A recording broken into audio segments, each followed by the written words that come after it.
Drama serial पति ब्रह्मचारी का जो नेक्स्ट एपिसोड है वो बहुत ही ज़बरदस्त होने वाला है, क्योंकि सूरज अपने दोस्त बंटी को कहता है कि तुम जाके उस आईएएस ऑफिसर का पता करो आखिरकार वो है कौन और कहाँ से आया है। उसकी रिश्तेदारी गुलाब सिंह के साथ कैसे बन गई है, गुलाब सिंह ने कैसे उसको अपनी बेटी का रिश्ता दे दिया। तो बंटी जाके पता करता है। बंटी जैसे ही जाता है, उस पूरी मालूमात हासिल करता है, तो बंटी को इस बात का पता चलता है कि वो कोई आईएएस ऑफिसर नहीं है, बल्कि एक भगोड़ा है, एक गुंडा है जिसको सिर्फ गुलाब सिंह इस्तेमाल कर रहा है, ईशा को डरा धमका रहा है। लेकिन इस बात का अंदाज़ा सूरज को बिल्कुल भी नहीं होता। बंटी जैसे ही वापस आता है तो सूरज वहाँ पर काफ़ी परेशान बैठा होता है। सूरज उससे पूछता है कि तुमने क्या किया जिस काम के लिए मैंने भेजा था। तो बंटी उसे कहता है कि देखो सूरज, मैं सब पता करके आ गया हूँ। ये गुलाब सिंह की एक बहुत बड़ी चाल है। वो कोई आईएएस ऑफिसर नहीं बल्कि एक भगोड़ा है। सिर्फ और सिर्फ गुलाब सिंह उसको इस्तेमाल कर रहा है ईशा को डराने के लिए, और उसको डराने के लिए ये सिर्फ उसका इस्तेमाल कर रहा है कि किसी तरीके से उसकी शादी तुमसे टूट जाए, वो तलाक़नामे पे दस्तखत कर दे। ये सुनकर सूरज गुस्से से पागल हो जाता है और फ़ौरन बंटी से कहता है कि हमें अभी के अभी जाना होगा और ईशा को सारी सच्चाई बतानी होगी। तो बंटी उसे रोकता है। बंटी कहता है कि नहीं, हमें ऐसा नहीं करना चाहिए, अभी हमें थोड़ा सा टाइम लेना चाहिए, मज़ीद मालूमात हमें हासिल करनी है। सारे सबूत जैसे ही हमारे हाथ आएंगे तब हम ईशा के सामने रख देंगे। तो सूरज उसे कहता है कि तब तक बहुत देर हो जाएगी, उसकी शादी हो जाएगी उससे।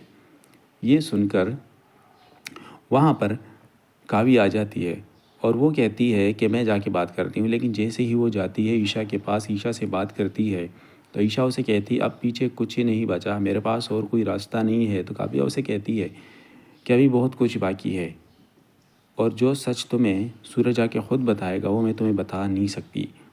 तब ईशा फोर्स करती है कि तुम मुझे बता दो आखिर मसला क्या है, कौन सा सच, किस चीज़ की बात कर रही हो। तो वो उसे कहती है कि नहीं, सूरज ने मुझे रोका है, अभी मज़ीद हमने सबूत इकट्ठे करने हैं, उसके बाद आपको सब बता दिया जाएगा। तो ईशा परेशान होती है। वहाँ पर गुलाब सिंह की एंट्री होती है। जैसे ही गुलाब सिंह सूरज की बहन को देखता है तो उसे कहता है कि तुम यहाँ पर क्या करने आई हो। तो उसे कहती है क्यों, मेरा आना यहाँ पर ममनू है, ये फ़िलहाल मेरी भाभी है, इनका डिवोर्स अभी तक नहीं हुआ। तो गुलाब सिंह कहता है डिवोर्स भी हो जाएगा, लेकिन तुम्हारी एंट्री यहाँ पर ममनू है, तुम यहाँ पर नहीं आ सकती। जिस पे ईशा काव्या से कहती है कि तुम यहाँ से चली जाओ, इससे पहले कोई और मसला बन जाए। सूरज से कह देना कि मुझसे मिलने की कोशिश मत करना, क्योंकि इन करीब मैं शादी करने जा रही हूँ और अब हम दोनों के बीच जो कुछ भी था वो ख़त्म हो चुका है। ये सुनकर गुलाब सिंह हैरान हो जाता है कि आखिरकार ईशा ने मेरी बात मान ली। ईशा कहती है कि बाबा कहाँ पर हो आईएएस ऑफिसर। ये सुनकर काव्या कहती है कि मैं जा रही हूँ, लेकिन तुम इंतज़ार करना, सूरज बहुत जल्द तुमसे मुलाकात करेगा और तुम्हें सारी सच्चाई बता देगा गुलाब सिंह की। गुलाब सिंह कहता है कि तुम यहाँ से जाती हो या मैं धक्के दे के बाहर निकालूँ। वो चली जाती है। लेकिन अगले ही सीन में आप लोग देखेंगे कि सूरज और बंटी दोनों पहुँच जाते हैं ईशा के घर। लेकिन ईशा के घर पे उसको ऐसा मौका नहीं मिलता ताकि वो उसके करीब आ सके, क्योंकि गुलाब सिंह वहाँ पर मौजूद होता है। गुलाब सिंह से छुप छुपा के वो जैसे ही ईशा के पास पहुँचते हैं, ईशा के कमरे में ईशा से बात करने की कोशिश करता है। लेकिन ईशा उसे कहती है कि तुम यहाँ पर क्यों आए हो, क्यों मुझे रुसवा कर रहे हो यहाँ पर सबके सामने। तो सूरज कहता है मैं तुम्हें रुसवा करने नहीं बल्कि तुम्हारी मदद और तुम्हें सच्चाई बताने के लिए यहाँ पर पहुँचा हूँ। तो ईशा कहती सच्चाई यही है कि मैं अब डिवोर्स के पेपर पे साइन करने जा रही हूँ। तो सूरज कहता है पहले मेरी बात तो सुन लो, तुम जिस बंदे से शादी करने जा रही हो वो कोई आईएएस ऑफिसर नहीं बल्कि एक भगोड़ा है, और तुम्हें डराने धमकाने के लिए गुलाब सिंह ने ये सारी चाल चली है। वो कोई इतना बड़ा पन्ने खान नहीं है। तुम्हारे आगे मैंने सच्चाई रख दी, आगे तुम्हारी मर्ज़ी है। वो एक भगोड़ा है, वो कोई आईएएस ऑफिसर नहीं है, तुम्हें सिर्फ धोखे में रखा हुआ है। जिस पे ईशा कहती क्या फ़र्क पड़ता है, अब तो मैंने फ़ैसला कर लिया है कि मैं तुमसे अलग होना चाहती हूँ।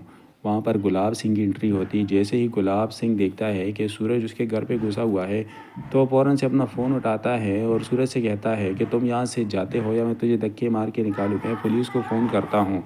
जिस पे सूरज गुस्से में आ जाता है और गुलाब सिंह से कहता है कि देखो गुलाब सिंह, ये जो तुम हमें डरा रहे हो, बार बार धमका रहे हो, उस गुंडे से, उस भगोड़े से मैं उसे डरने वाला नहीं हूँ। जिस पे गुलाब सिंह के पैर तले ज़मीन निकल जाती है कि आखिरकार इसको कैसे पता चल गया।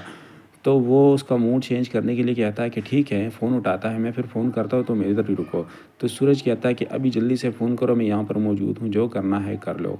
ईशा रोने लग जाती है और सूरज के आगे हाथ जोड़ती है कि खुदा के लिए तुम यहाँ से चले जाओ, तुम यहाँ से चले जाओ, मज़ीद तमाशे क्रिएट मत करो। तुम्हारे लिए बेहतर यही है कि तुम मेरा घर छोड़ दो, और इन करीब मैं पेपर पे साइन करके तुम्हें भेज दूँगी, और फिर तुम भी चुप करके साइन कर देना। मैं मज़ीद यहाँ पर मसले नहीं बनाना चाहती।